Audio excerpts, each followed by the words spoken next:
وہ آپ کو اللہ تعالیٰ نے اختیار دیا ہے۔ اب آج میں آپ کے سامنے رکھنا چاہتا ہوں کہ اس عقیدہ تقدیر کے کیا کیا سبق ہیں اور اس کے کیا ثمرات ہیں، کتنی بڑی بڑی نعمتیں اس میں پوشیدہ ہیں۔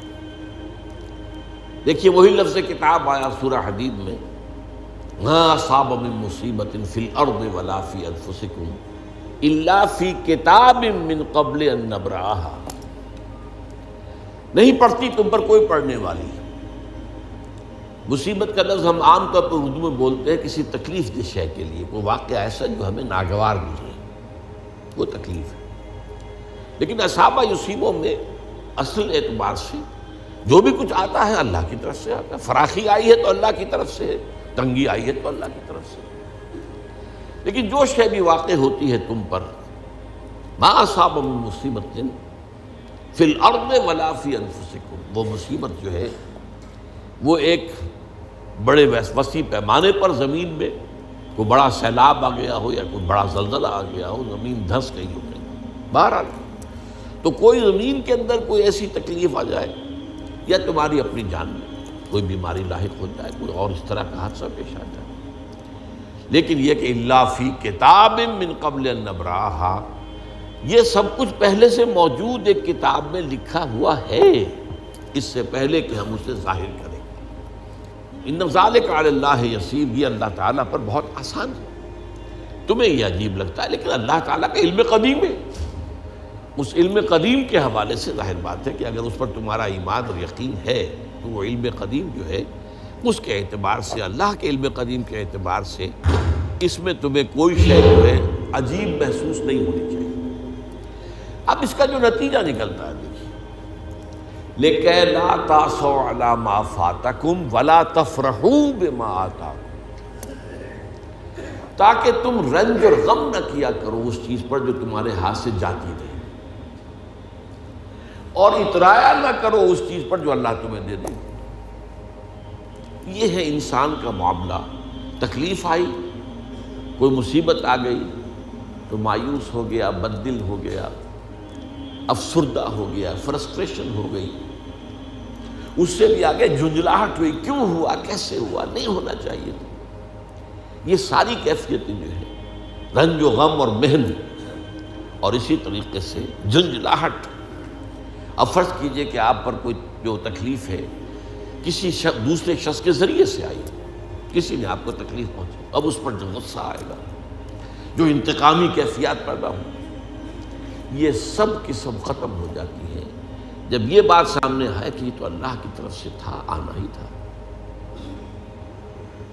اب یہ غم، غصہ، رنج، محن، جھنجھلاہٹ، فرسٹریشن، سب کا معاملہ ختم۔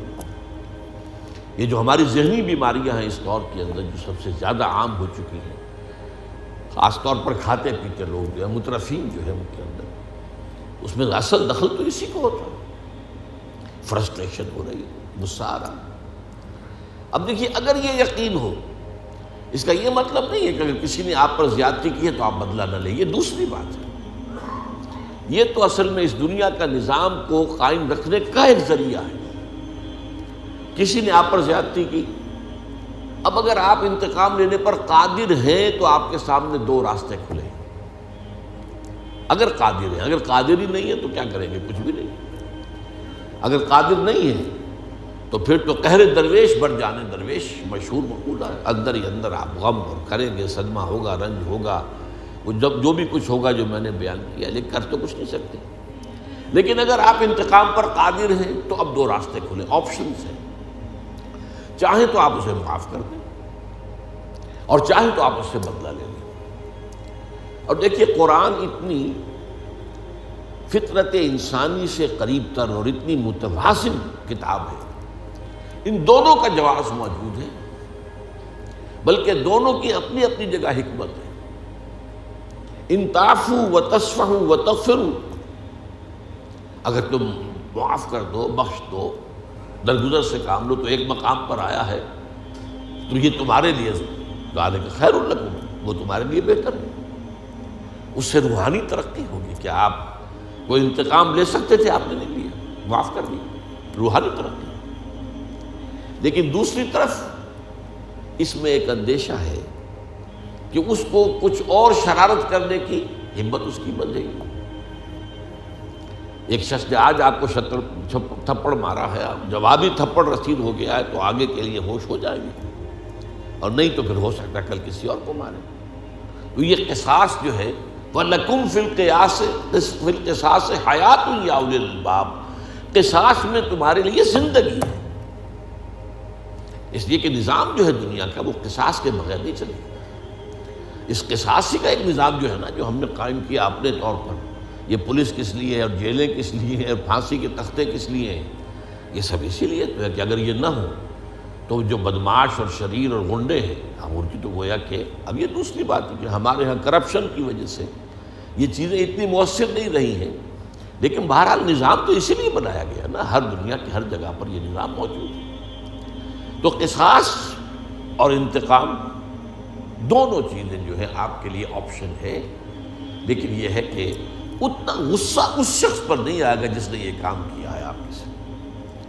ذاتی طور پر اس کے خلاف غصہ اس وقت آتا ہے جب آپ یہ سمجھیں اس نے اپنی مرضی سے کیا ہے، نہیں، یہ تو اللہ تعالیٰ کی طرف سے نہیں تھا، لیکن بہرحال اس نے کیا ہے تو آپ اس سے انتقام لینے میں حق بجانب ہوں گے، اور انتقام کے اندر جو ہے وہ دنیا کا نظام ہے۔ میں ایک اس کا واقعہ سنایا کرتا ہوں، واقعہ ہے یا کہانی سمجھ لیجیے، کہ ایک شخص درویش جا رہا تھا کہتے ہوئے جو رب کرے سو ہو، جو رب کرے سو ہو۔ ایک شخص نے اٹھا کے اسے پتھر مارا، سر پر لگ گیا۔ اس نے پلٹ کر دیکھا، اب اس نے یہ کہا پتھر مارنے والے نے، جو رب کرے سو ہو، مجھے کیا دیکھ رہے ہو؟ تو اس درویش نے کہا کہ مجھے تو پتھر لگا ہے اللہ کے مارنے سے، لیکن میں دیکھ رہا تھا بیچ میں منہ کالا کس کا ہو گیا؟ تم نے اپنے لیے جو ہے جو بھی کسب کیا ہے، کمائی کی ہے، وہ میں دیکھ رہا ہوں کہ وہ کون ہے کہ جس نے اپنے لیے یہ اللہ کا غصہ، اللہ کا عذاب کمایا ہے۔ باقی ہے کہ اللہ چاہتا تو تم لاکھ کوشش کرتے وہ پتھر مجھے نہ لگتا، تمہارا نشانہ خطا ہو جاتا، تو مجھے لگا ہے اللہ کے فیصلے سے، یہ میں مانتا ہوں۔ لیکن یہ کہ بہرحال درمیان میں کوئی شخص کوئی ذریعہ بن گیا ہے، تو اس کے بارے میں نے آپ سے عرض کیا کہ اس دنیا کے اندر یہ تقدیر جو ہے آپ کو سکون دیتی ہے، اسی طریقے سے خوف سے نجات دلاتی ہے۔ کوئی چیز پیش نہیں آ سکتی جب تک کہ اللہ کا اذن نہ ہو۔ چنانچہ سورہ توبہ میں جو میں نے آج آپ کو سنائی کہ انتہائی شدید ناموافق حالات تھے، شدید گرمی کا موسم تھا، جبکہ حضور نے غزوہ تبوک کا ارادہ کیا اور اعلان کر دیا کہ ہم جا رہے ہیں سلطنت روما کے ساتھ ٹکراؤ کے لیے، ورنہ اس سے پہلے کبھی آپ نے اعلان عام نہیں کیا تھا، اور نفیر عام کہ تمام مسلمان چلے۔ چنانچہ آپ کی حیات دنیاوی کا سب سے بڑا لشکر 30,000 کا لشکر تھا کہ جو آپ کے جلو میں تھا۔